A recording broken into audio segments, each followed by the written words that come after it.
My guest tonight, Neil Peart, the drummer and lyricist for Rush, is notorious for being uncomfortable when it comes to accolades. He's all about the work, and blatant praise makes him squirm in his seat. So tonight, I will refrain from referring to him as not only rock's greatest drummer, but one of the greatest drummers of all time. I will also not mention that Neil Peart is one of the most creative and insightful lyricists rock has ever produced, nor that he brings a level of thoughtfulness and intellect to his craft that is truly unique. I will also not allude to the fact that he has written 6 books to date, is an expert motorcycle rider, an entrepreneur, and a philanthropist. I will say that he, along with his bandmates Geddy Lee and Alex Lifeson of Rush, have built a body of work that includes 20 gold and platinum studio albums. More importantly, Rush has been together 40 years and have garnered some of the most loyal fans in all of rock and roll. To celebrate that fact, Rush is about to embark on a new tour called R40 Live that will visit 34 cities throughout North America. So, rather than make Neil Peart uncomfortable by applauding his many achievements, I will simply quote Dave Grohl from their induction into the Rock and Roll Hall of Fame, and I quote, "Rush built their following the right way. No hype, no bullshit. They did it from the ground up. Their legacy is incredible and their influence undeniable." And with that, I welcome Neil Peart. Squirming over here. Many people might not know, but should, how far back you and I go. Probably 35 years, I think we've had these semi-regular conversations, and that's pretty remarkable, too. It is remarkable. I remember the very first one, and it seemed from my side that it kind of clicked right off the bat. It was fun. It was fun. We're still talking. Yes. It says something that you would come up here. I appreciate that. Well, here we are under a beautiful full moon high in the Hollywood Hills, and we're going to have us a nice time, I think. Yes, thank you. Glad to be here. Let's begin with 40 years. That's Rush. A good place to start, right? If you could just there. Start with 40 years, then you wouldn't have to start with 0. Yeah, there you go. But it is, of course, very amazing for the three of us to have reached such a point together and to still share a sense of humor and a sense of purpose. And as we started to plan this tour, it was remarkable how in sync that we were about what we wanted to accomplish and express and present for people and how to go about it and working out the set list and so on. Of course, there are way too many. But we said, well, we'll play this song one night and the next night we'll play this other song, and accommodating everybody's preferences and tastes. And it's more than personal. Yes, that's the way to say it. It's more than personal. You're thinking of the presentation of the band to an audience who have been around for decades also, so that they will have not necessarily expectations, but you want to deliver something worthwhile as a statement that kind of encapsulates and punctuates that time together. And I was saying we should call it a jam into the oldies would be one approach we could take. But it really was fun discussing different approaches that we might take to it, and how to choose from among all the material.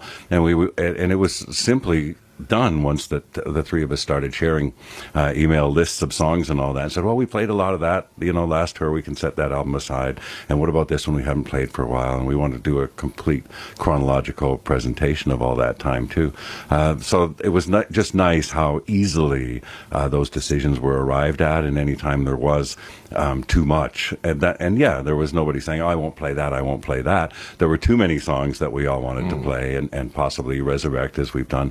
And so we just said, okay, well, we can do those. We can do all those songs, just not all on the same night. Well, one of the things I think speaks very loudly for the three of you is 40 years you're still together and speaking to each other.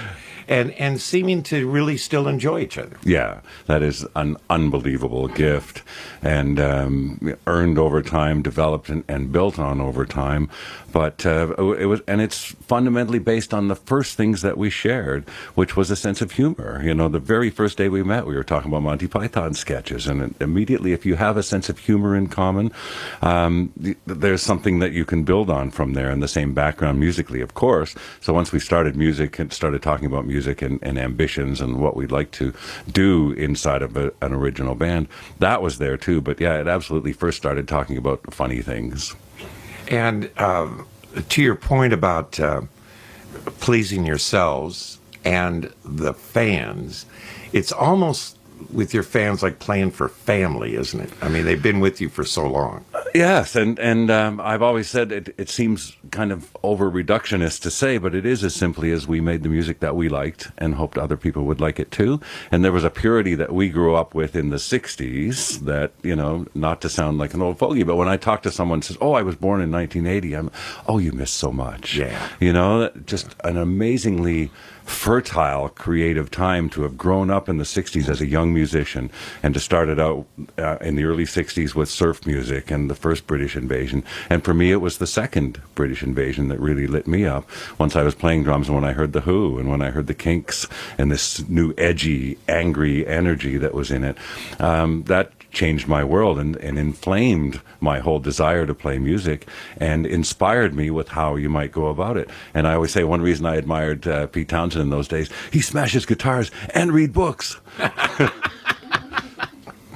Yeah, I think that you and Roger Waters and John Lennon and have dispelled that thing that our parents used to say, well, they're just dumb musicians. They don't know. Worse than that, drummers. Oh, yeah. You know, and the Doors, for example, every one of those guys got a college degree, you know. Brian May, now Dr. Brian May. Really? No dummy. How are you going to beat that? Exactly. How are Geddy and Alex taking this milestone? I think all of us just, there are so many emotions involved, and gratitude just leaped into my mind of one reason to have achieved what we have in this time. And yes, we're grateful for what we are right now, but the road that's brought us here, of course, all seems so vivid. And the language among us are memories and catchphrases and incidents going back through all of those years and the struggling years of the 70s and all that. And yes, especially in the last 10 years, have received every accolade and praise and honorary degree, you know, that you can be presented with. So that is a wonderful feeling, and been honored as individual instrumentalists, and every facet of what we do really has been appreciated over time. And, you know, that appreciation wasn't always there. Surprise. But it really, the last decade, that kind of feedback has come back on us in a very gratifying way. So I think we're very comfortable and happy about that, and consequently comfortable and happy going into celebrating our 40th anniversary. And of course, you know, there are people that are neurotic about aging, and I don't get that at all. You know, I'm 62.5 years old, and I'm proud of it. You know, like I said before, anyone younger, I think they missed out on what we got to live through. You know, again, I'm grateful for that, and I think, you know, I've survived longer than a lot of our rock and roll peers have. I'm grateful of that for that, and always aware of it, and consequently go into this with a really healthy attitude towards, yes, we survived 40 years as a band, and yes, I played the drums for 50 years this September, and yes, I've been around 62.5 years, so that's all sweet to me. And something to be proud of. You know? I am. Survival is, like survival alone, is something to be proud of, honestly. I think that our generation still has that thing in the back of our head when we were young, don't trust anybody over 30. So, you know, now look at us. You know? Well, I hope I get it before I get old and all that. You know, Pete Townsend is really tired of hearing about that. Mm-hmm. But it was an attitude of youth and freshness and rebelling and knowing it all. You know, that those are natural recourses of youth to hide from your insecurity and your ignorance about everything. That you pretend that what you are is all there is. And then as you learn and grow up with that, you go, if you're open to it and not afraid of change and growth and learning and all that, then it becomes a happy thing. And learning more is not a challenge or a threat. It's a reward and a stimulation.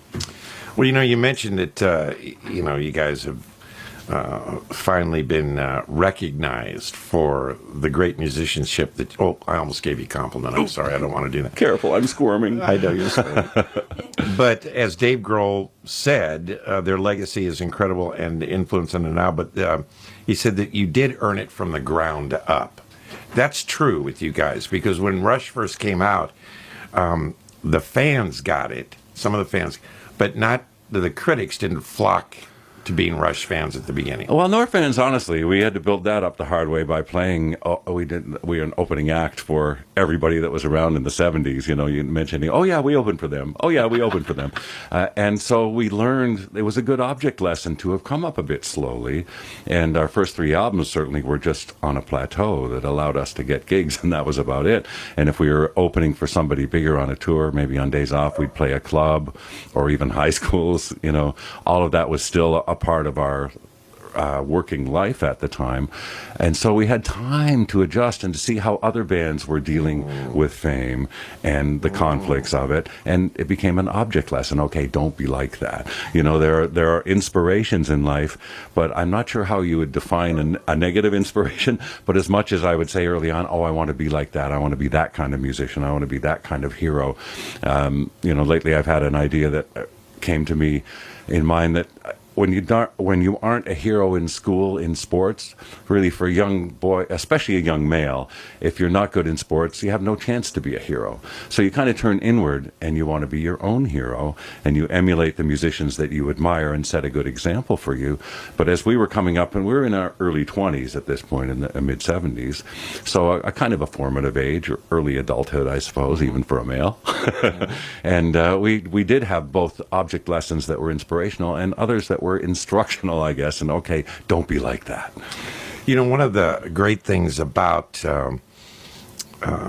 having some miles under your belt, I learned a long time ago in doing the interviews, is that the people who were just starting out, had one hit and thought they were Elvis, had the attitude. George Harrison came here one time and spent the first 10 minutes making me feel comfortable. Because what did he have to prove? Yeah, right. You know, and he had gone through all of that, and I just thought that was, you know, a great lesson. And that's a nice way to define it, too. And it's liberating in a sense. And another way that I like to ascribe to it, we're kind of, like, people don't understand what Freddie Mercury meant by "we are the champions of the world."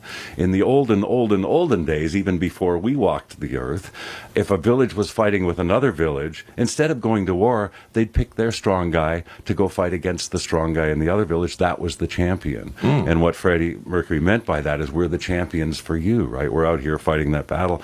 And there's a kind of a privilege and responsibility on you, I think. And people say, well, why did you keep taking lessons and try so hard and go off into big band music and all that stuff? And I said, well, I do consider that a responsibility. I've been allowed to be a professional musician. Are you kidding? You know, I've been able to spend my life being a professional musician. So there's a certain responsibility that goes with that to live up to, I believe. And I always felt that, okay, you can never be too good. You can never, you know, your last show might have been okay, but guess what? There's another one tomorrow night. And those kind of self-imposed pressures, I guess, in the same sense of trying to be your own hero, it did come to me that, yes, okay, I have this position as a champion to speak. And a lot of times, just talking about lyrics and that, it is anger and outrage that inspires me to try to put that into words for other people. And going back, like a song like Subdivisions, that was a song about us, but it was a song about so many other people too, right? And that we could put into words what it was like to grow up in that cookie cutter kind of environment and try to find a way out of it. You know, that's what we shared early on, that suburban rebellion, you might call it, with our audience, and we're able to bring them forward with us because they shared it. And that you mentioned a song that resonated with so many people who were having trouble fitting in, and those years are just can be brutal on people. Well, yes, and I always I used a line in The Clockwork Angels about "wish I could live it all again," and I have never felt that way. No. Right? I do not want to go back. But my late drum teacher, Freddie Gruber, was fading in his 80s, and he had lived through the jazz.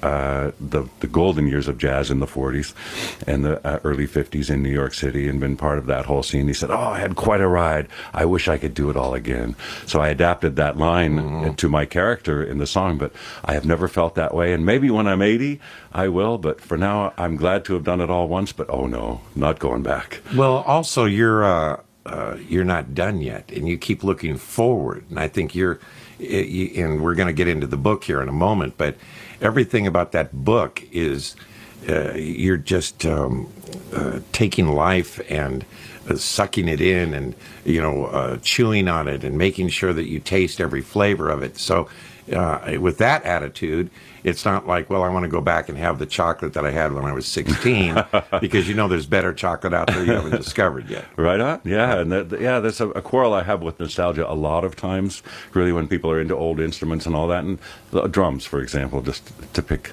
the prettiest instrument. Old drums are nice, but new ones are better. Old motorcycles are nice, but new ones are better.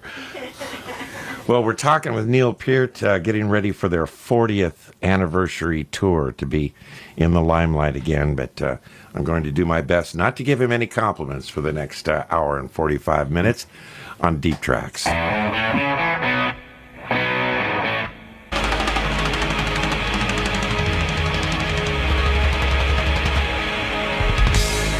Never before have I heard of a rocker writing a song about, I love you guys, but just, I'm not comfortable with all of that. And it's really well done in that. Neil Peart is my guest. We're talking about Rush, talking about the 40th anniversary tour. But right now, we're going to talk about your new book. Oh, great. This is your 6th. Mm-hmm.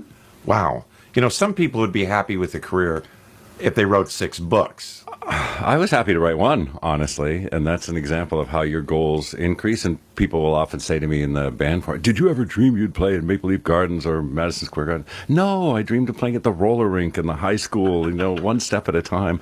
And same thing when I first started writing was in, I always love to recount this because around the time 2112 came out and we were on tour, and touring had always been tedious for me, and people would presume to be jaded and say, oh, when did you feel that way? And I said, after 1 month, I realized there's so much empty time here, and reading became my escape and a nurturing way to actually spend that time instead of just killing it. Yeah, not killing time, but spending it. So in 1976, I went to a pawn shop in Little Rock, Arkansas, and bought myself a typewriter. I thought, I'm going to write. And it was 20 years before I published my first book, in which time I learned how to do it and had expert tutelage and worked on the craft until that point. So yes, I would absolutely, just publishing one book would have been the ultimate goal for me at the time. Well, let's talk about the new book here for a moment. I'm sorry, before we do, because you brought up something, I don't want to forget this. Writing a book, perhaps unlike working with the band and lyrics, it's a very solitary experience, isn't it? Yeah, it is initially, but there is good collaboration available there if you're open to it. I love working with editors, for example, which some writers might not say. But yeah, I've had nothing but great experiences in the collaboration of that. And even doing the Clockwork Angels novel, for example, with Kevin Anderson, and then I recorded the audiobook for it. And it was a 4-day experience of sitting in a little studio, not unlike this, and being so careful not to move or make a sound. And I was working with a female engineer and producer, the engineer listening to every sound that came out of my mouth, and the producer watching for pronunciations and voice timbres and all that sort of thing. And the end of those days working together, it's felt like such a tight collaborative unit. That's always my favorite way to work, is in a group, a small group like that. And I was mentioning we've just finished a graphic novel version of Clockwork Angels, and working with Kevin and myself and the editors and the artist. And I called us the Quorum because we were making all the decisions and deciding what was best for the story and all the way along. And I thought, you know what? This is the size of a rock band. There were 5 of us in there. I thought most of my working life has been in groups of 3, 4, 5 people creating something together like that. And it's the situation that I love. And I thought maybe all institutions in life should be run by rock bands. Including government. If you had 5 people, say, making all the decisions, right, for what was best for the country, what was best for your vision and all that stuff, I think it would probably work. Yeah, right. All right, let's talk about the new book, Far and Near on Days Like These, in which you talk at length. I love this at the beginning of the book. You talk at length about the importance of creating a physical object like a book or DVD or what have you, and how much care one should take to get it right. You're very big on making sure that you do it as best you can. Well, it's something that absolutely reflects in the band's approach, that every show that we do was always the one, and every record we make, comes with the sense of care. And I mentioned in there that if someone's listening to a drum part, I don't expect them to hear paradiddles and polyrhythms and cross-stickings and all the other elements of technique that I worked on so hard.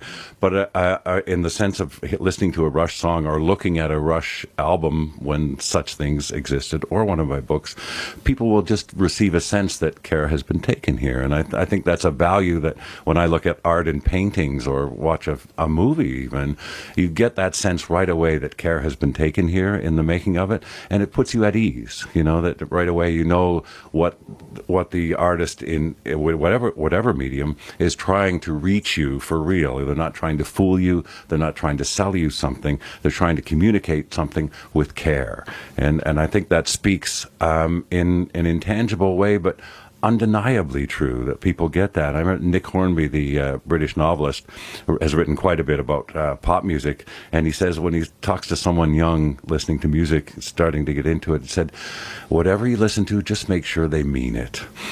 Well, that's a great point, and that brings me to the obvious question. Do you think, without naming names, that the current crop of pop musicians who seem to be more concerned, to me, about their choreography and their costume than the music? The magic word pop stands for popular.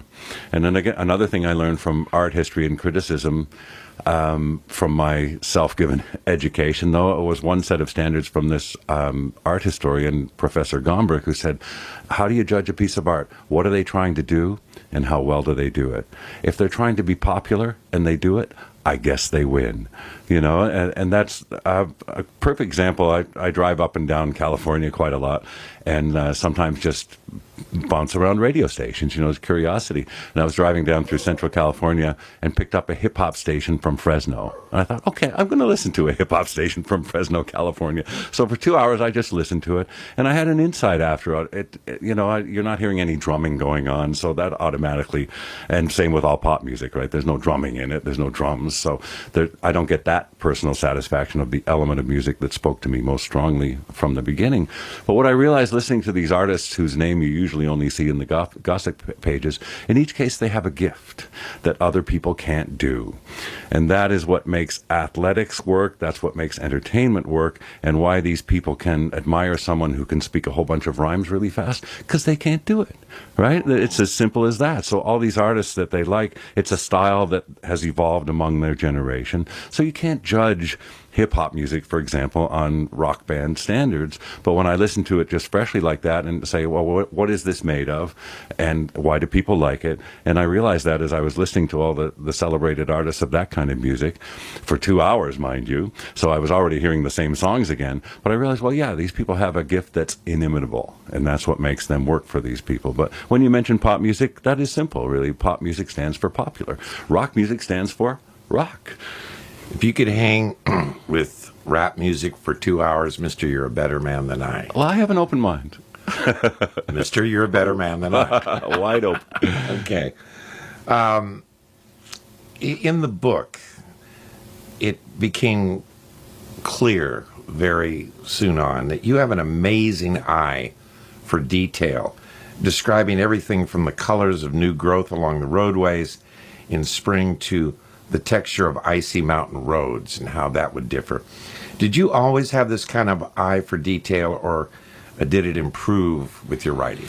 Oh, very good question, because yes, I certainly started out as a nature lover, for example, as a small boy, and responded to that, and to reading also was a huge magnet to me as a youngster. And then one of the greatest exercises that I use in writing is I'm riding along on my motorcycle is, how would I describe this in words, right?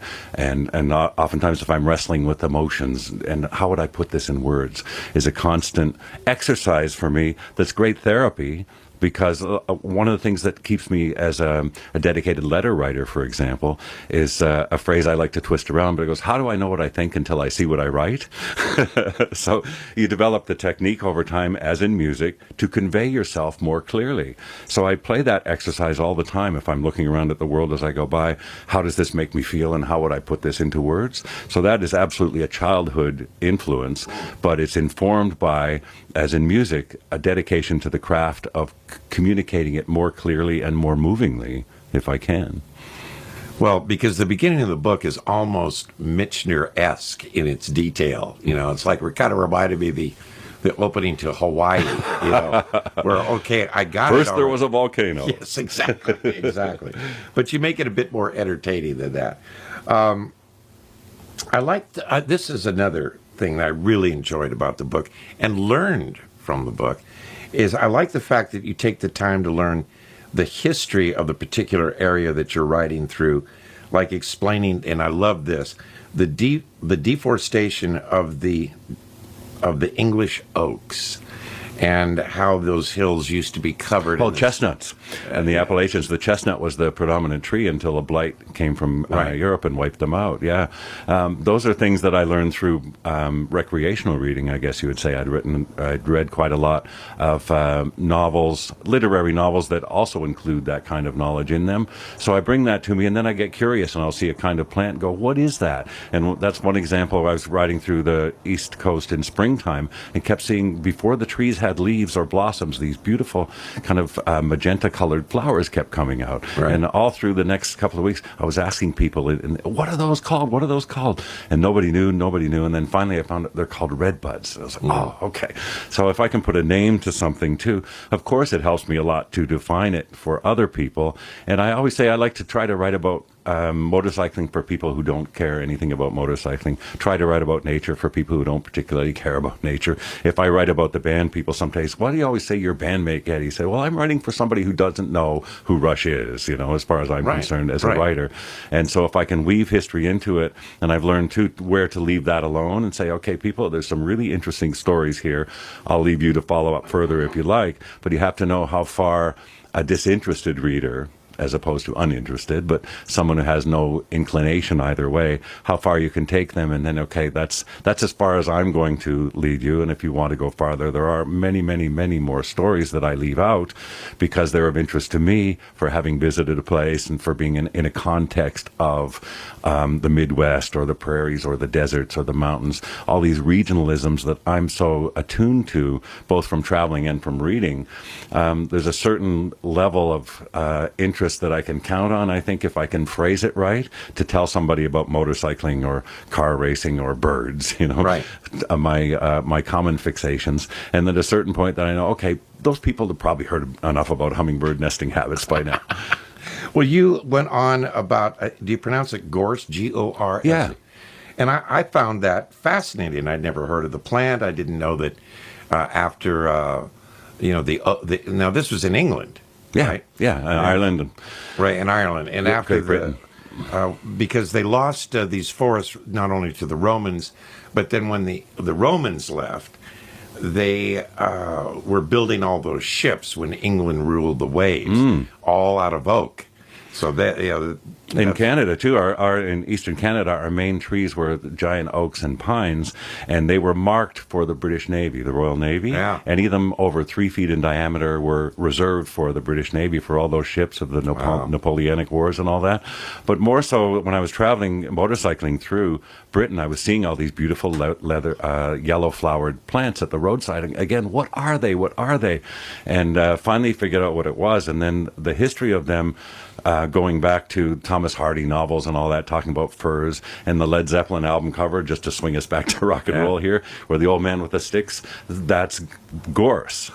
And he was collecting firewood because it's a greasy kind of wood that burns really well. And the Romans had used it for harvesting salt. And yes, all of those mountains that I was looking at, why are these mountains bare? Well, they weren't always bare, but for firewood and for building ships and all of that, they were stripped bare and didn't grow back. And you explained that this gorse has an interesting quality. When it's dried, it becomes oily, and it's very good fuel, and that's why you see people using it and so on. Well, see, now that's something I wouldn't have expected to learn from a rock and roll guy. And I appreciated that, because I had never known that. When you, in the book, you speak a lot about, you have two main writing partners. Mm-hmm. Brutus. Mm-hmm. The legendary Brutus. Legendary Brutus. And some guy named Michael. some dude named Michael. And what is this guy like to ride with? I mean, you have to spend a lot of time with him. He's a pain in the ass, is what you were telling me earlier, right? I mean, when we were alone, you were just saying that. No, it's funny. We both abuse each other so constantly that, for instance, one of the assistants that works for me sometimes was talking about it. Says, "You guys talk so awful to each other all the time," and both of us looked at each other blankly, like, "What do you mean?" But we maintain this constant level of abuse so that it never bubbles up into anger or interpersonal tension and all that. But of course, it's a difficult relationship, traveling every day through who knows what kind of hardships and weather and all that. So it requires a certain resilience and patience and humor. Oh, does it need humor, to be able to, because that's one thing I've learned in the dynamics of my life. The first thing that happens after tragedy is, guess what? Comedy, right? Yeah. And the black comedy and horrible jokes that people in terrible situations of grief can make are wonderful. The essence of humanity and hopefulness, and always seeing the bizarre side, not necessarily the bright side, but the humorous, twisted side of situations is constantly amazing to me, how people can do that. Yeah, the gallows humor, if you will. Yes. Well, also because the fact is that you're men, and men, a way that we show affection for other men is to bust their balls. And my wife is constantly aghast at when I will talk to a friend of mine on the phone, a very good friend of mine who I love dearly, and all it is throwing insults back and forth at each other. And she goes, "Why do you talk to him that way?" I said, "Well, because we're great friends. Yeah. That's the way that we relate to each other." And if you couldn't do that too, there you raise a very good point about a person in my position too, who you can become isolated, right, and surrounded by agreeers, yes men, and people who bow to your wishes and all that. And people do build structures around themselves like that. Whereas I never wanted that, and as a band we didn't. We were always close with our crew, and in the early years shared rooms with them, and always maintained that relationship where they could insult us if they wanted to, and it keeps you honest. And among my best friends in the business, the people that I'm close to, we do have that kind of abusive relationship where you are able to insult each other. And mentioning Michael, here's a wonderful quote where he was berating me about something, and I said, "I love the fact that you think you can talk to me like that, but I really wish you wouldn't." Yes. I really wish you wouldn't. Oh, God. But it didn't stop him. No. What was the most dangerous moment that you and Michael ever faced on one of these treks? Because, first off, maybe I ought to say to people that don't know that when you are on tour, as much as possible, you ride your bike from the one gig to the next. Yeah. Why don't you explain that first? Sure. The basic framework is after a show, I run straight onto the bus, and I will have asked our bus driver, Dave, to drop us at a certain junction where the back roads start. And we'll just sleep on the bus and have breakfast there, usually in a Walmart parking lot or a convenient truck stop. And then in the morning, unload the bikes and set off. And I will have looked at the maps the previous day, and wherever I have to go, there is an interesting way to get there, maybe an interesting little town or a bit of history along the way, Thomas Jefferson's house or a Frank Lloyd Wright building or whatever, some excuse, right, to take that road. And so, we'll ride all that day, and then toward the end of that day, toward cocktail time, I think, okay, it's time to start looking for a place to stay. And I've got confident over the years where I can do that. And you pick a town of a certain size, I'll know that I have a few motels, and I'll go there and look them over and say, okay, let's try this mom and pop place. And the next morning we'll get up and ride to the show. So, for instance, on the last tour, I think we rode 28,000 miles around North America mostly, but also around Europe and South America on one tour. I looked at the itinerary and thought, 4 days between Brazil and Argentina. We could do that. Whoa. That's what I called in the story. It was in the previous book, Far and Away. It's the last story in that book, but it was called Magical Thinking because I believed it could be done. But the danger part of it, on a motorcycle is ever present. And as the dangerous moment, we probably never knew. Somebody probably went by us in a truck whose brakes had gone out and missed us. One time on the freeway, you would think you were safe. We were riding east on I-40 through Oklahoma City, and just a lane over and 2 seconds ahead of us, a gardener's truck launched a giant wheelbarrow into the air in front of us, and I'm watching this. Where's it going to land? Where's it going to bounce to? You know, the adventures we've had, I document pretty thoroughly in the book, of getting lost in the desert and lost down a one-way road to nowhere, and all these kind of things happen to us regularly because I search out those kind of roads, and we call them the mystery roads when they come up on the GPS, because the GPS isn't sure about them, the map isn't sure about them, but we have time and we always have lots of gas and say, okay, let's explore. We can always turn around. So the adventure is there, but the danger is, despite statistics that will say that the freeways, are safer to travel on than back roads. Well, for me, on my motorcycle, I'm way safer on a back road with my own destiny in my hands and keeping an eye on the road conditions and the traffic, riding sensibly, riding not by speed limits, by what the road tells me and the weather tells me. Whereas on the freeway, I really feel helpless. So again, that's where it's counterintuitive in a sense that I know, okay, statistically you're supposed to be safer on freeway, but no. The most dangerous times of somebody losing their attention ahead of you, and the vision that you get around you, motorcycle senses are, if you survive, are remarkably acute. And I carry them into driving now, and I realize that I'm absorbing information at motorcycle speed. Very good. Neil Peart, motorcyclist, and drummer of Rush.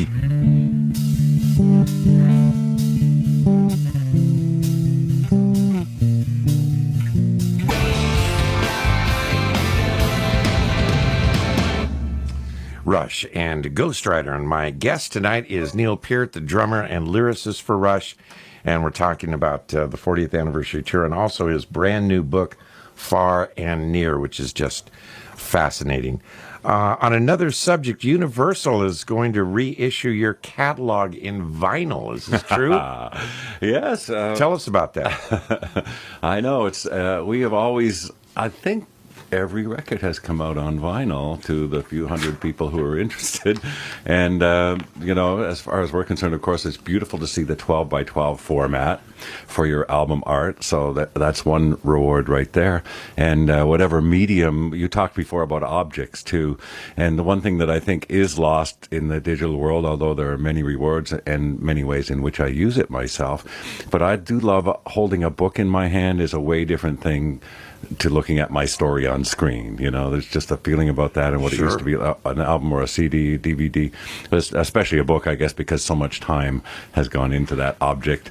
So for anyone who's still interested in a piece of art, really. That's the way it always was as we conceived the music, of course. And in the old days of side one and side two, they were absolutely sets of music to us. And we chose the songs very carefully for those roles and tried different orders of songs and all that. When you had two sides, it was that much more complicated.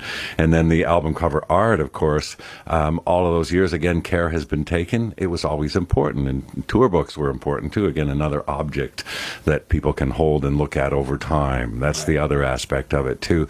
And there's a certain idea that things that are on the internet are permanent in a way, but they don't feel permanent, do they? They feel totally transitory. And I've had trouble turning over to ebook reading, for example. And one of my greatest presents to buy for people at Christmas is books. And this year, for the first time, I realized more and more of my friends are reading ebooks. Am I really burdening them by giving them this lump of paper, that they might not want to carry around with them? So that's always my first go-to for presents for people. I can always choose books for anyone. I have a sense for that like in conversation, I will always have one subject in conversation in common with someone, and I can always pick a book for anyone that I know well enough to. And that saddened me this year, realizing, oh no, my go-to choice and my most satisfying choice for friends was to give them a book that I thought they would enjoy. So those kind of things, you can't buy music for people very well anymore. more, as soon as it's going to be the same with books. So objects remain a certain talisman quality for people still. And vinyl, of course, is the extreme of it. And regardless of the taste or what you hear or think you hear in that medium, it doesn't matter. The fact that it's of value to you, as an object in the way that my books are to me, that's beautiful. And there is a resurgence of interest in vinyl, a big resurgence, and even among younger people, I think. Mm-hmm. Oh, yeah, absolutely so. I have some questions from my friend Dominic Nardella, who you know. Yes, we met at our previous interview under the same terms. Yes. He did well last time. We'll give him another break. We'll give him another shot, because he had some good questions. And being lazy, I thought, well, good. Yeah, really. Excellent. Less work for Jim. His first question is, any plans for additional musicians on this tour similar to the Clockwork Angels String Ensemble? Oh, beautiful question. No, but for all good reasons. We were so grateful to have accomplished that. And they talked about it for years. Oh, wouldn't a string section be great? Oh, yeah, that would be great. And finally made it happen and enjoyed it so much, not just musically. And I've written about that in the book, too, what it meant to us socially to have somebody else but us to talk to every day. And it became a ritual. Every day we'd come in for sound check in the afternoon. We would march up on stage over to the string riser and talk with them, and share the day off, socializing and all that. So it really broadened our world for that tour. And it was so satisfying, of course, how great they sounded on stage and their energy that they brought to their performance, because all of them, of course, if you're a violinist or a cellist, you come up through the classical world that's pretty sober in many ways. And for them to be in a rock band and to feel like a rock band and to be allowed to feel part of it, as they certainly were working with us, was a charge for them. And that charge, which is totally the right word, electrified them, and it came out with them on stage. And having that energy field around us was so great. But having done it, it's like, okay, we did that wonderful thing. And now I think in this tour, really, the basics aspect of being a trio is appealing because of that, because we went to the other extreme, right? We did it, accomplished it, loved it, are so grateful for the results of the recordings and the video that we made of that tour and everything. So having done that, check. Now I said, okay, what about the three of us again? Yeah. Especially the 40th anniversary, I would think, would require the three of you. Yeah. Well, really, yes. His next question, is it possible that on the R40 tour, Rush may perform a song that they have never played live? He goes on to make a suggestion. Fan polls are leaning towards Losing It from the Signals album being the one song that would, well, to quote Dominic, would lose their shit if the band played. Can you say that on the radio? Apparently not. Well, yes, we have talked about every aspect. As I mentioned, we really threw an open field to ourselves in terms of song selection, and we let certain albums that we represented a lot in recent tours to say, okay, we don't have to do that album, those songs. So we want to touch on the high points along the way and make a kind of a digest for ourselves chronologically. And yes, there are songs being discussed that are deep tracks. And that was even one theme that we even talked about that theme, should we do that? I said, no, what we do want to celebrate is the high points where we reached the audience. Right. A lot of the deep tracks for us might have been disappointing, not necessarily as a piece of work, but because they spoke to us so well and maybe didn't bridge that gap to the listener. You can't always make the communication leap that you hope for. Right. One reason that Geddy always defined mixing as the death of hope. There were a lot of songs that we had. I love that line. Yeah, I know. It's wonderful. I always call it the death of waiting because I'm impatient. But there are those songs that you really had aspirations for more than that, passionate hope for, that for one reason or another didn't realize themselves and maybe didn't reach the audience as strongly as other ones did. So that's fine, and you still treasure them yourselves, and maybe hope in another lifetime you can redo it and get it right. But on the other hand, of course, we have a wide body of work that did reach the listeners, and sometimes in a profound way as part of their lives. And one subtitle I used in one of my books, Traveling Music, was The Soundtrack of My Life. And I know that resonates with our audience, and I see them. There might be a mom and a dad there with their kids, and maybe grandpa and grandma too. And we've been able to speak across that generation, even as musicians. It's wonderful that Taylor Hawkins told me a story a while ago that he had bought one of the banners for my Tama drums floating on the lake. There was an advertising thing that the Tama Drum Company did in the early 80s, and it was an inspiration to him as a kid, so he bought one on eBay. And I was writing about the old days. I toured the studio, Le Studio in Quebec this summer, that's long abandoned for about 15 years, and walked through all those memories and looked out at the lake and remembered my drums on the lake out there. And I wanted to use that illustration, and I remembered Taylor. I said, Taylor, can you send me a picture of that banner so I can use it? And he sends me a picture of his son in front of it, holding up his drumsticks, and it's like, okay, down to another generation of inspiration. And that is just, as pure drummer is wonderful. But on the whole, I was saying before that songs that rose out of our youthful frustrations and youthful mysteries and wonderings and all that, sometimes at best, like I mentioned the example Subdivisions, which is pretty hard to beat in terms of background and its resonance for us and so many others.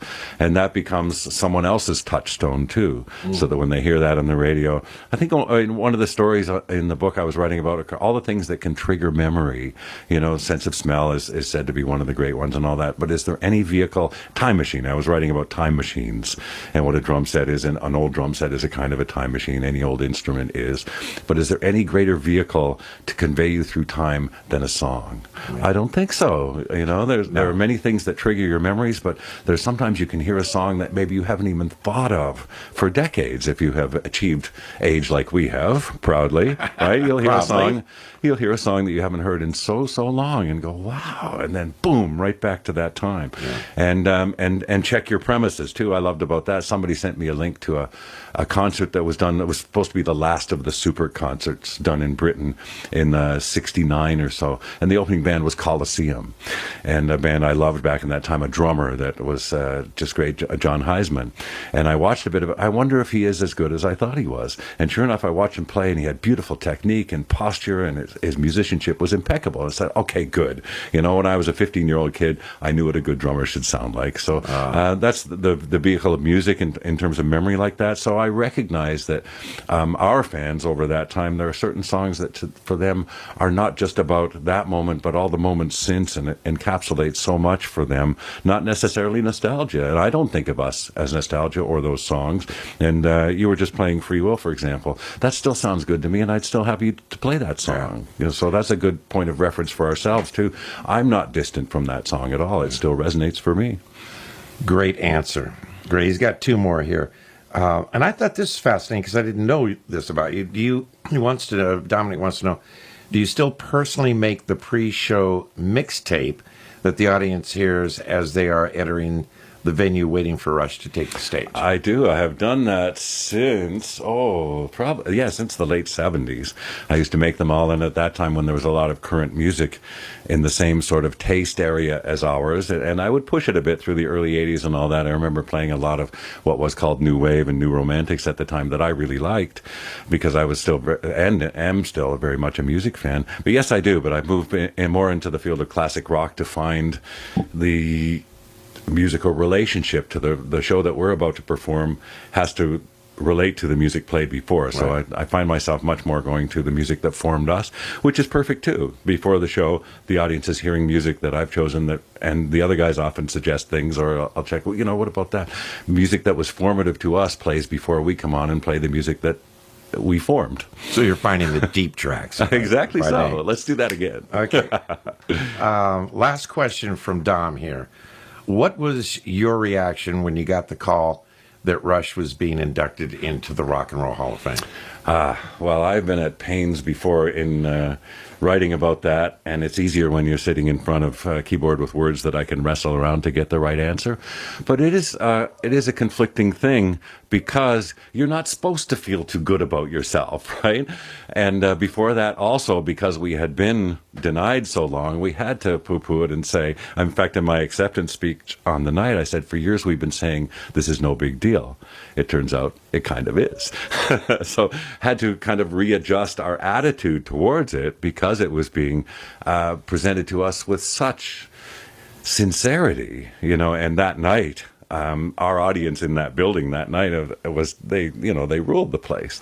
So that was part of what inspired my comments. I'm sorry, I was in the audience that night. They more than ruled it. That was it for them. I mean, every time anyone would even get the first syllable of Canada out of their mouth, the audience would erupt. Yeah. So, with other awards and all that, you can't take them too seriously, and yet you have to take them seriously. So that's the inner debate that has to go on in a case like that. Of course, I appreciate this. I'm honored by it, and I always said, okay, we'll keep trying to live up to this. That's the best way to do it. If you get a Hall of Fame award or a Lifetime Achievement Award, well, our lifetimes aren't over yet. Our careers aren't over, so we have to keep trying to live up to that.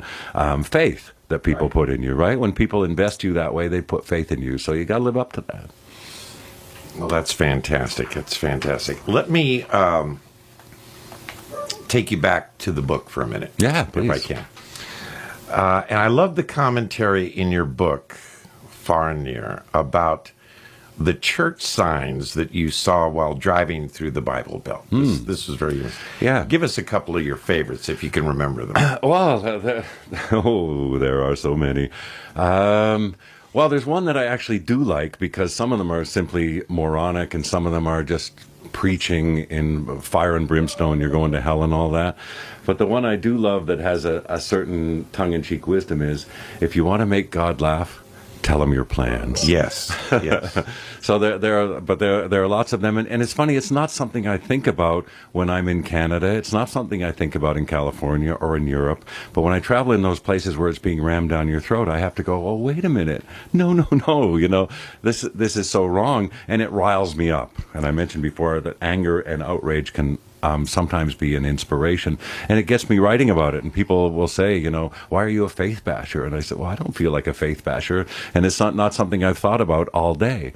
It's something that my life has been full without any of that aspect. I don't really understand it or understand why it's needed, and it's a kind of brainwashing in almost all cases where poor children have been brought up and formed into these molds, right? That you are suddenly, this ism is after your name from the time you're born. They don't choose it, and for whatever reasons they never do question it, where I did from the beginning. When I went to Sunday school as a little kid, and when I would, they'd tell us to sing the song, God watches each sparrow fall and all that. And I said, well, no, I don't really think so. And when you look at the world now, I saw the comic and the great writer Stephen Fry the other day talking about that. He said, how can you, and they said, what if you went to heaven to meet God? He said, oh, that wouldn't be a pleasant meeting. You say, why did you create those parasites that grow behind babies' eyes and, destroy their vision on the way out and all that? That's not any kind of a God to be worshiping, is it? Plus, I think that if there is an omnipresent being that is that smart, he's going to be looking at your heart, not what you put in the collection plate. And I always say that too. If I'm going to go up and meet St. Peter and Jesus and God and Allah and Buddha, whichever one you want to pick, I'm going to be okay because I have lived a life based on that. And I believe in generosity and charity and kindness and courtesy. Those are just things that seem good to me anyway. I don't need a threat to make me behave that way, and I don't need a reward. It's always the carrot and the stick in that aspect of, oh, never mind how lousy this life is because you're going to go to heaven. Well, no, that doesn't work too well. Or you better behave or you're going to hell. Those are the only two sides that religion really gives you, and I just don't find them necessary. So I get curious and go, why do other people need this invisible friend? That's one of the nicest definitions of my invisible friend can beat up your invisible friend. Didn't you refer to God as the Christian sky god in your book? Yeah, another way, if you go back to the pagan religions, and again, I'm open to all that. I'm not a cynic. And when I travel in Africa, I'm very interested in their pantheism and how they ascribe spirituality to everything around them. The religions are a search. They're not an end. There you go. And I admire that spiritual search. I don't feel in need of it, but if it's innocent and doesn't harm children, then it's okay. Because, and this is this line from Clockwork Angels, which reminded me of the story in Genesis about eating from the Do not eat from the tree of knowledge. What? Yeah. Wait a minute, why do you not want me to eat from the tree of knowledge? That quote from the lean not upon your own understanding. It's like, what? Wait a minute.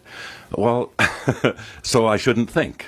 And of course, that is the necessary doctrine that you're hit with. And again, I don't think about these things because they don't matter. And in most of the world, they actually don't.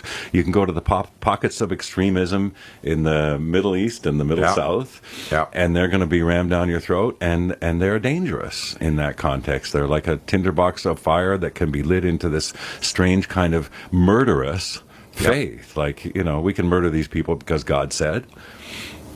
Yes.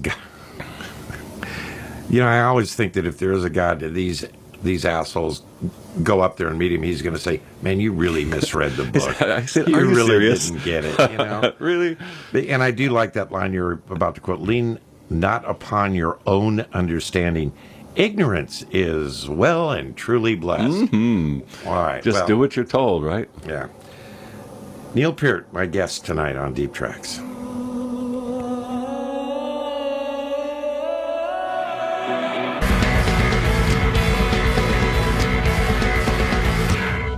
Title track to Clockwork Angels from Rush. My guest tonight, Neil Peart, drummer and lyricist of Rush. Let me stick with the with religion here for just a moment.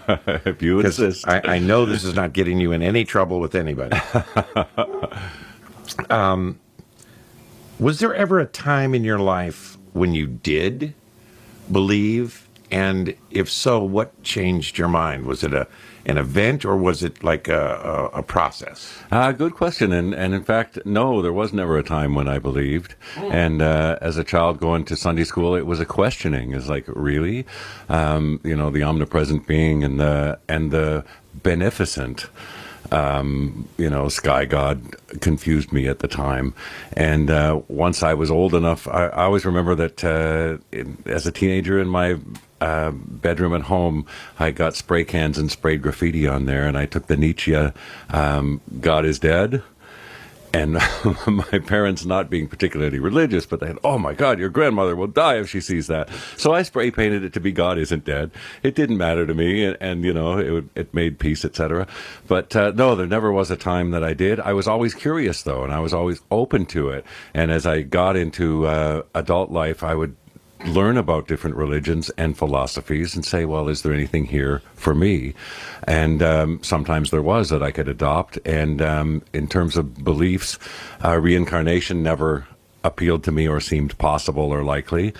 But other attitudes did seem just perfectly right. And I always said the moral compass in our song Faithless, where I've got my own moral compass and I've got my own spirit level. I do have a sense, always had a sense of right and wrong, and had a little judge on my shoulder, as they say about the Puritans, telling me what was right and wrong, and reproaching me if it was bad. I once compared it to in the old Disney cartoons. They would have Pluto would have, or Goofy would have the good Goofy and the bad Goofy on his shoulder, right? And that is a morality thing. We all have the good Goofy and the bad Goofy on our shoulders, and they always meant something to me. And I felt good if I did something nice, and I felt bad if I did something, crappy. And those still sustain me now. I have a sense of that, and a sense of outrage too, that people who are visibly mentally ill are still judged as if they were able-bodied people. And out on this coast, of course, we have a lot of homeless people here, and I always contribute to them willingly. And here's a beautiful illustration of a moment, and I'll hand them a note, and they say, "Oh, God bless you." I say, "Oh, no, God's got nothing to do with this. This is between you and me." And they go, "Oh yeah." And then I had one guy I saw a second time, and he started to say, "God bless you." He said, "No, wait, I remember. This is between you and me, right?" I like that, and I said, "I like it too." Very cool. We're talking with Neil Peart of Rush, and here's another one from Clockwork Angels.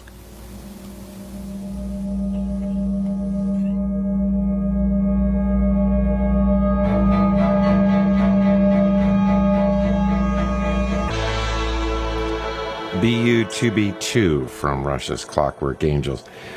In your book, Far and Near, there was a passage that I found very interesting. When you talked about your trip through Selma, Alabama, and The reason it's touched me is that I had the privilege of meeting Rosa Parks, and I'll never forget that. It was at the President Clinton's first inauguration, and I had, still had long hair and, looked scruffy, but I put on, a nice suit, and got this interview with Ms. Parks, and went to this hotel, and walked in, and she had some sort of bodyguard there who was pretty rough looking. He looked like he meant business, and checked me and the guy that was with me out, which I was glad that he did. And then we were ushered into this room, and she was sitting there with 5 other grandmotherly looking ladies in their Sunday best. Yeah.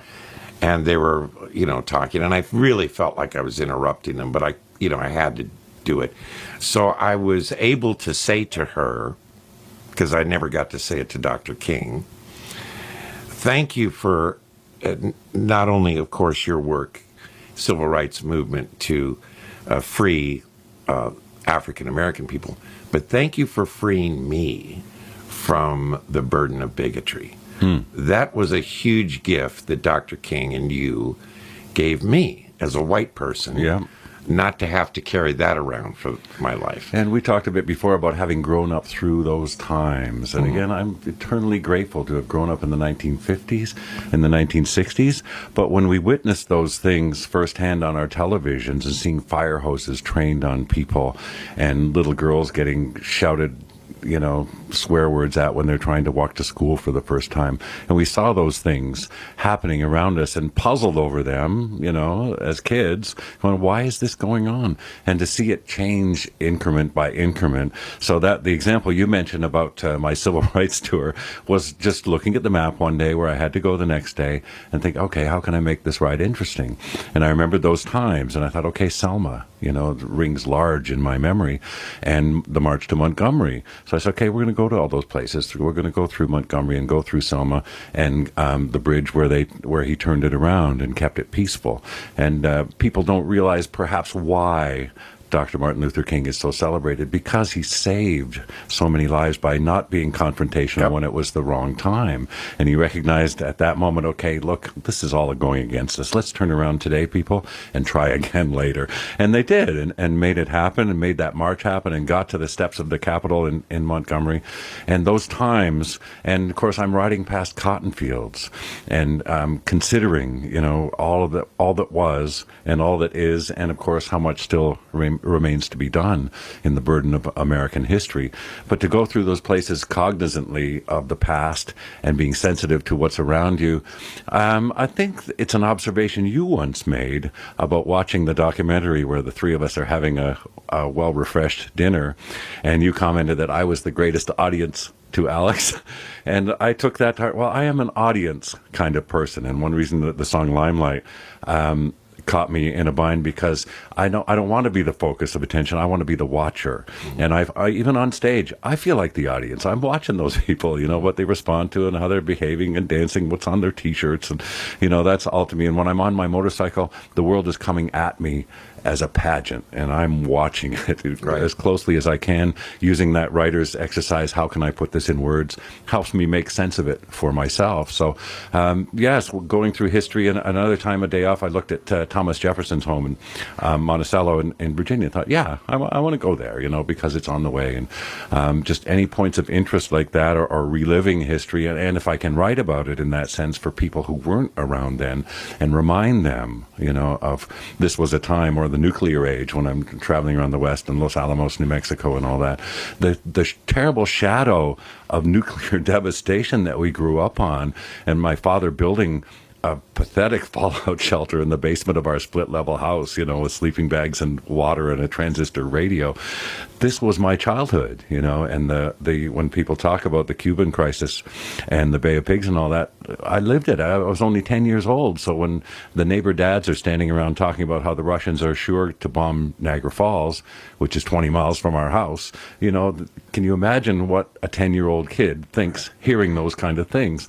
So, of course, it impressed upon me me hugely forever, that's the world I lived in, that it was that fragile. And then seeing the Vietnam protests on television, Kent State, all the civil rights struggles of those times, the assassinations of both Kennedys, of course, and Dr. King, those were things that happened that I was standing on the schoolyard steps and was told about, that changed the world forever and certainly changed me.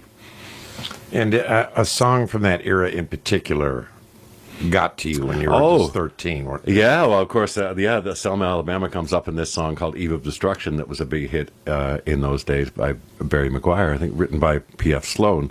And one of the all-time great drummers, too, Hal Blaine, playing drums on it. So a lot of stories, when I look into the history of things like that, or the Monterey Pop Festival, or, what really happened behind the scenes at Woodstock when I've been writing about them and needed to get my facts straight, or when I wrote, speaking of the nuclear age, writing the Manhattan Project and addressing the birth of the atomic bomb, well, I needed to get my facts straight. Right. And in those days, there was no Wikipedia. So I had the number of books I had to read to write those 200 words that a song holds, just to get my facts straight and to understand what these scientists were going through, being sequestered off in the desert to invent the ultimate weapon ever. These things are huge resonance. And as a human being, you think, okay, these were young people, young men and women who went there and lived through that time. So it comes alive for me, and then you try to make it alive for other people. So anytime I see a bit of it's not American history, is it? It's world history. It's human history. So, of course, if I can dwell on those a little bit along the way and remind people who maybe weren't around what a crazy old world we grew up in.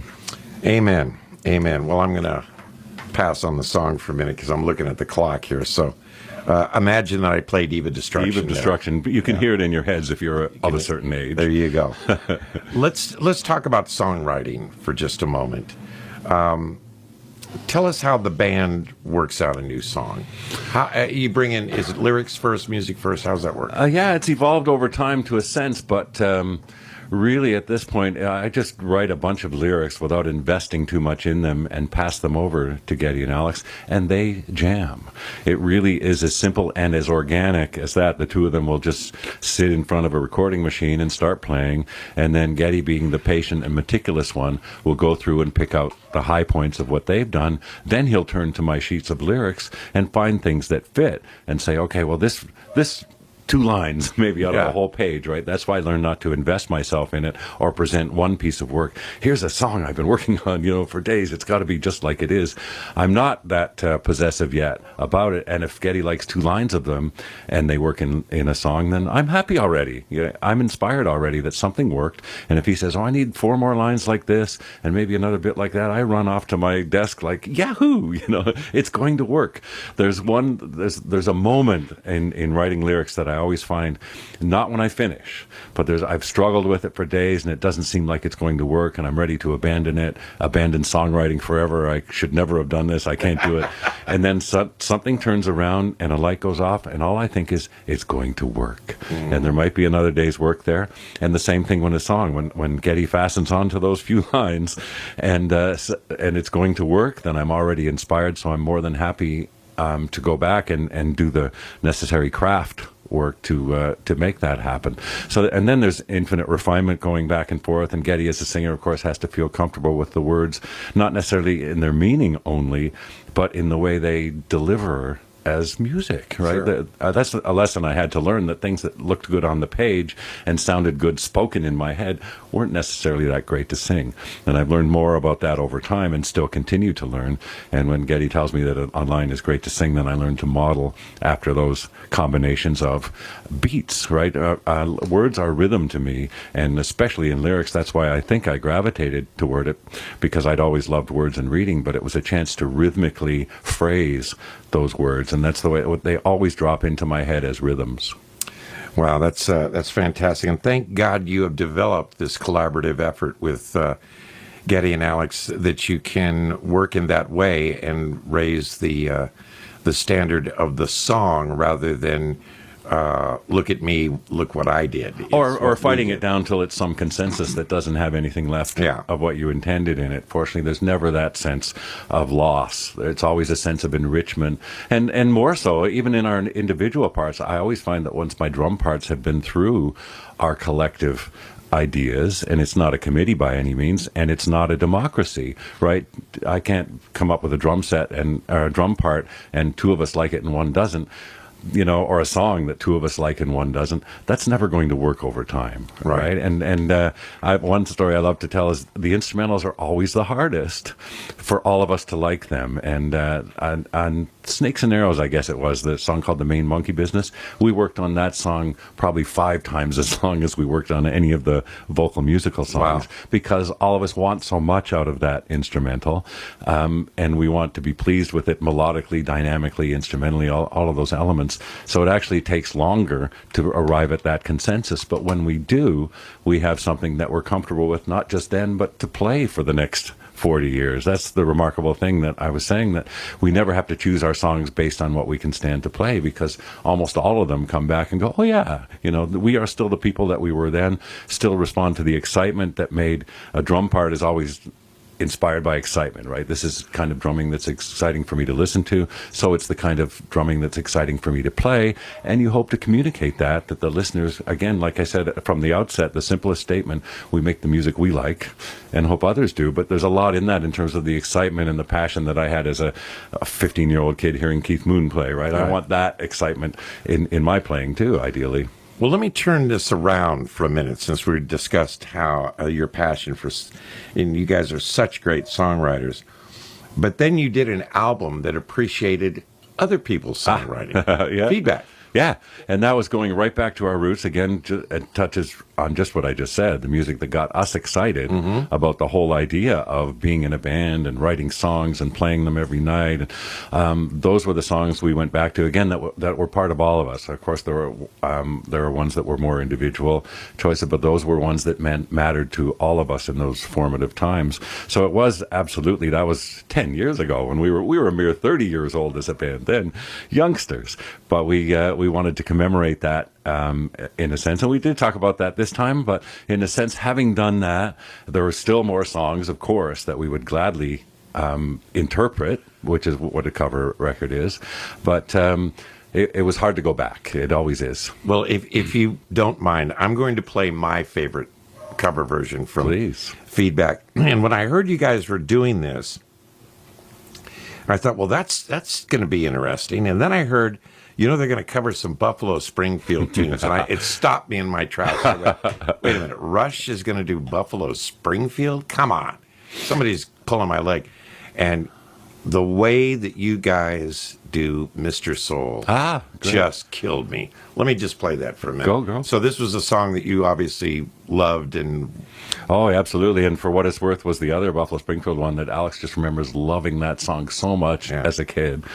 And that inspires you. How can you love music so much, that you want to be a part of it? Mr. Soul from Rush.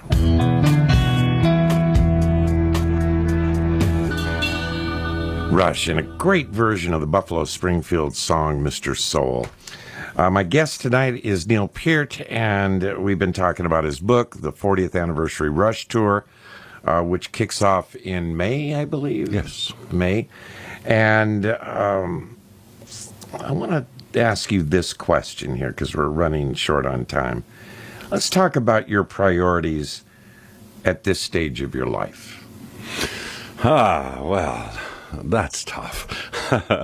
But the same drives for travel and writing absolutely remain, and devoted to that absolutely. I always say now I would be happy, instead of going on the road for a month and then coming home for a week and writing about it, now I'd rather stay home for the month, go away for a few days, and come back and spend my time writing about it.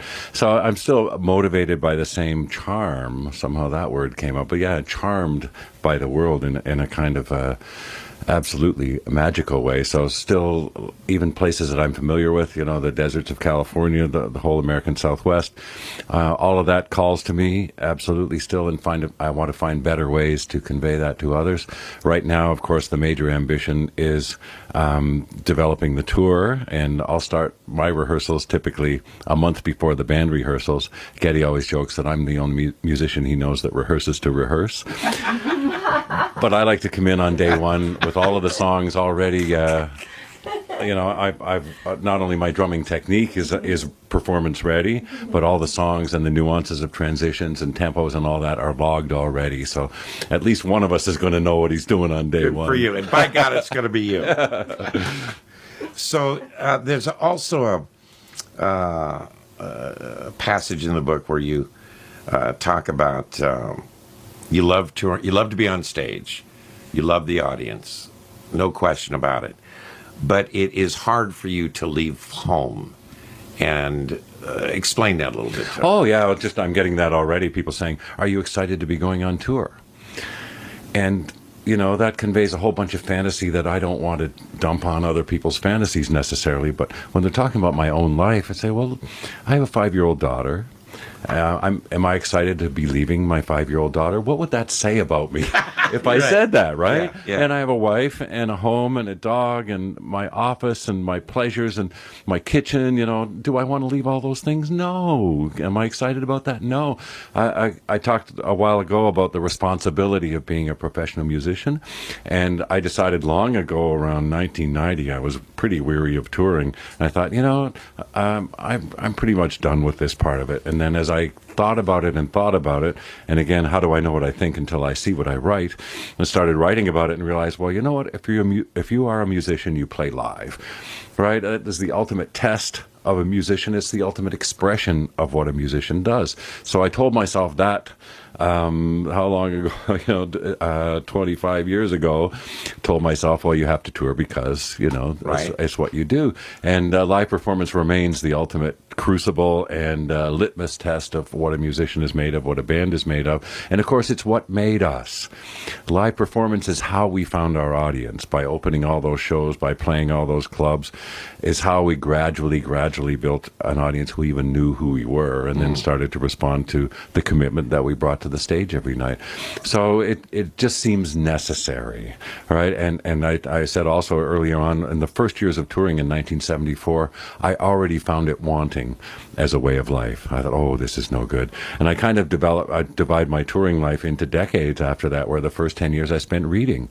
And I just became the most voracious reader of fiction and nonfiction and filled in all the gaps in my education that a teenage dropout drummer, you know, is going to have. And then bicycling. In the 1980s, I started carrying a bicycle on the tour bus and got out on days off and on show days and rode around the different towns and found another mission where I started visiting the art museums as a kind of a little excuse to go for a bicycle ride, right. And then garnered a whole new education in all the great art museums there are across the United States and cities that people wouldn't expect. Like in Kansas City, St. Louis, Portland, Oregon has a great collection of African art, you know, the things that you can find, and made touring worthwhile. Right. And then once I started to love the bicycling just for being part of the real world on back roads and city streets and that, and feeling a part of something outside the bubble, that really got to me. And once I started motorcycling, I realized, oh, I can expand this palette so much more and be part of that real world nearly all the time.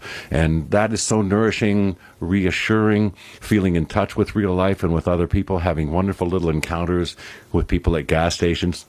And one little example I always like to tell is that we were in Iowa, a little gas station, Michael and I filling up our motorcycles, and there's a lady, an older lady in Iowa, and with her Buick, and she's filling up her gas, and she calls over to us without a hint of being threatened by guys in big leather suits or anything. She says, I'll pay for yours if you'll pay for mine. Oh. It's just a beautiful little moment of human trust, right? Where she felt she could say that to us and felt moved to, and us to be delighted by, you know, to this day. Of those kind of moments are the ones that I remember and want to judge the country by. And when people start dumping on a different part of the country, I can always come back in its defense from having known it so much better than most Americans do, and having had these treasured little moments all over the place at rest areas and diners and hotels and stuff. You are a lucky man. You are well, I don't know. No, something I said about magic. There's such a thing as magic, but it often takes some planning. I think luck. You know, there is such a thing as luck, but you have to be there. Yeah. Or Picasso said about inspiration, yes, there's inspiration, but it likes you to be at work. You have to tend the garden. Yeah, man.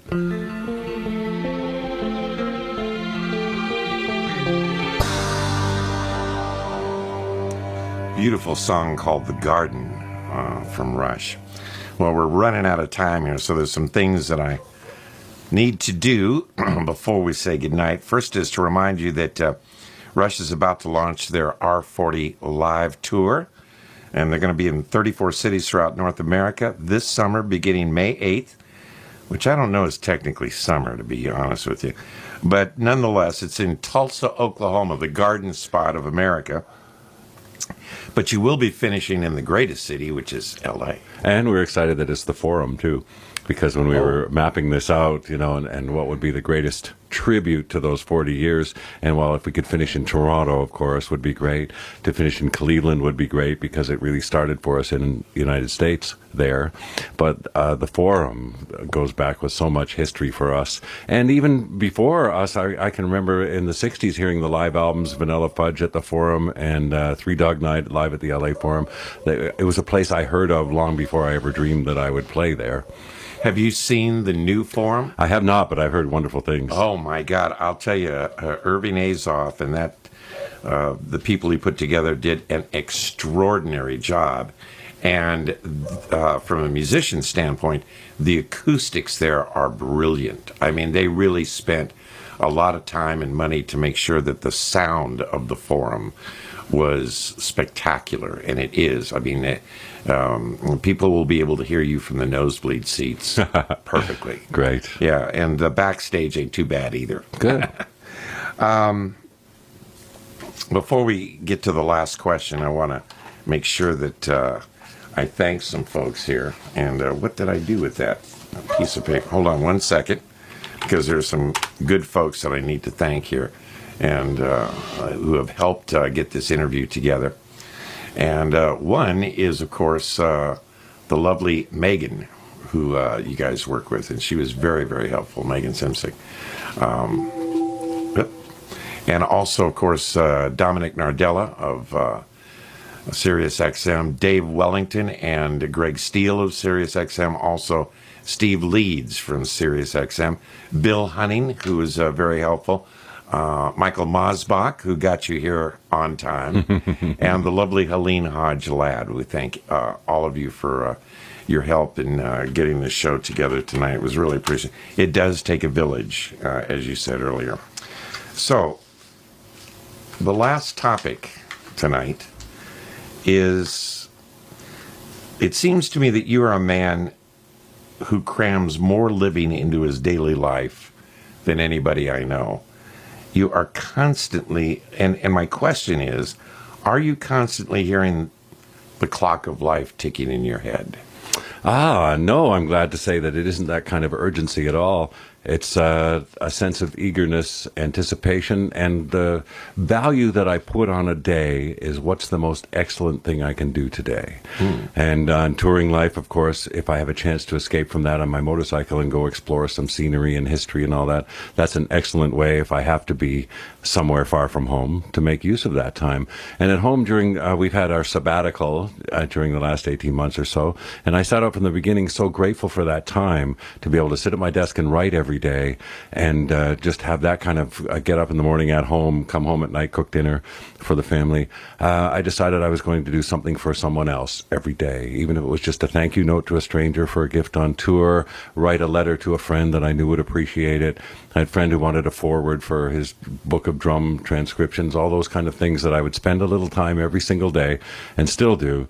That's not for me, but someone I care for or care about, or just a thing well worth doing. Again, a stranger, sending them a little thank you that I know will mean the world to them, and make it a part of the day. So the most excellent thing you can do in a day becomes then a fabric to weave, and it includes spending time with my daughter is an excellent thing to be able to do that I can't do if I'm on my way to Indianapolis, for example. Cooking dinner for a family is a worthwhile, excellent thing to do. Cooking food for people is an excellent thing to do.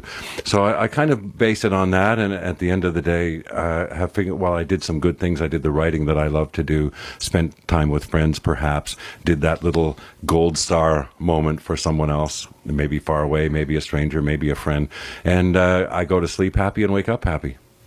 You know, for someone who is not religious, would the word spiritual work with you? Because you seem almost in a Zen way to be very aware of looking at life in a very taking the importance of every moment. Appreciative, absolutely, I appreciate it, and the moments. And we were talking about the moonrise before, right? Watching a full moonrise and never taking it for granted. No, I never do. And home life, never take it for granted. And the people around me and friends, those are transitory. And I've learned to my cost, unfortunately, that those things are transitory. But I always got my late drum teacher again. I've got Freddie Gruber. I've got to bring up because it comes back to me so often. One of his tenets of life, after all that he'd gone through in 80 plus years, was, it is what it is, deal with it. And that's the fundamental realism that some people hate, that kind of acceptance of the concrete reality of things. But on the other hand, it's a foundation, a concrete foundation to build upon, and accepting the reality. And if you can make it better or contribute to it in some meaningful way, I was saying before, just helping a homeless person on the street, or sharing a moment of small talk at a gas station in Iowa, or a service center pull off somewhere, having a moment with someone that brightened their day and yours, well, that feels awfully great to walk away from. Wow.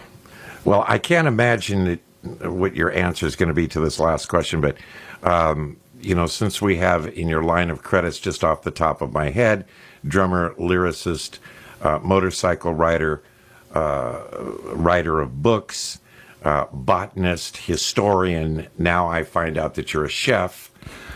Is there something in life that you would like to do and you've never tried? Probably not, honestly, because I would make it a point to find that opportunity. And I said before about magic, there is magic in life, but it takes some planning. And that's the kind of way that I approach a day in that sense. And if I wanted to learn something like cooking, that's a fine example. I always thought it was magic. And Alex was one of the people that he would spend all day, if we were away in the country working on songs or something, he would spend all day cooking. And I didn't understand it when I was young. And then later I did. Well, it's the ultimate expression of love to cook for people. So once I had that understanding, then it became something worth doing. And it's not magic, that you can find. And on my website, I have a subsection called Bubba's Bar and Grill, and it's just to transmit that boys, Bubba's, this is not magic. Here's the simple instructions: how to cook a carrot, how to cook a piece of fish. If you want to impress a lady, bake her a pie. And you can find it all on Bubba's Bar and Grill. Well, there you go. Ladies and gentlemen, Neil Peart, I so enjoyed this. Likewise. Thank you so much. Always a pleasure. For 35 years at least, we've been doing this. We'll do it for another 35. Keep doing it. All right. Here's to the next 35. Deep Tracks, Sirius XM. Thank you, Neil. Thank you, sir.